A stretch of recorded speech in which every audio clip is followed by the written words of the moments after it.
السلام عليكم ورحمة الله وبركاته. الحقيقة طبعا الدين الأول والآخر هو الإسلام، ما في شك يعني.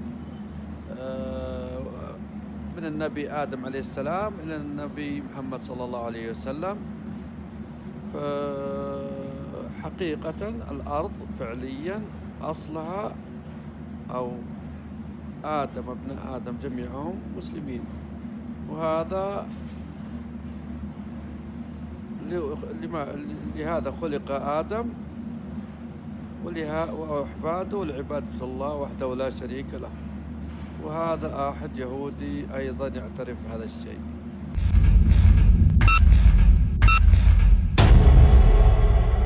There is a question, is the attitude of Islam to history. And in fact, what we find, the basic attitude is that all history is in fact an Islamic history. That means that all the major figures of history basically are Muslims, from Adam down to our own time.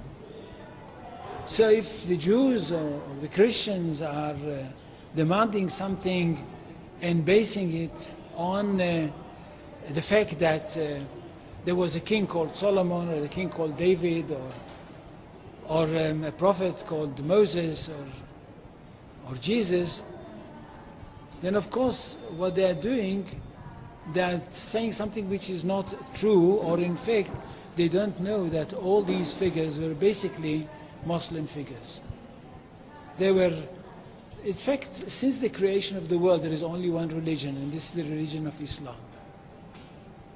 So if anybody says, look, there is a place which is connected with Solomon, and that's the place where the Temple of Solomon stood, a true Muslim would tell you, yes, absolutely right, but don't forget that Solomon was a Muslim, and David was a Muslim, and Abraham was a Muslim, and Isaac was a Muslim, and Jesus was a Muslim. And this is what I mean by the Islamization of history. And you can understand that through Islamization of history, you've got Islamization of geography. Anywhere which was connected with these people, or with these prophets, which were all Muslims, becomes a Muslim territory. And therefore, when Islam was not in that area before Muhammad came to it, but it should have been there. In that area, I mean in the Middle East or other parts outside the Middle East, which are now Muslim parts. Any place like this had to be freed, not to be conquered, had to be liberated. So Islam appeared in history in the time of Muhammad, or reappeared in history from their point of view, reappeared in history as a liberator.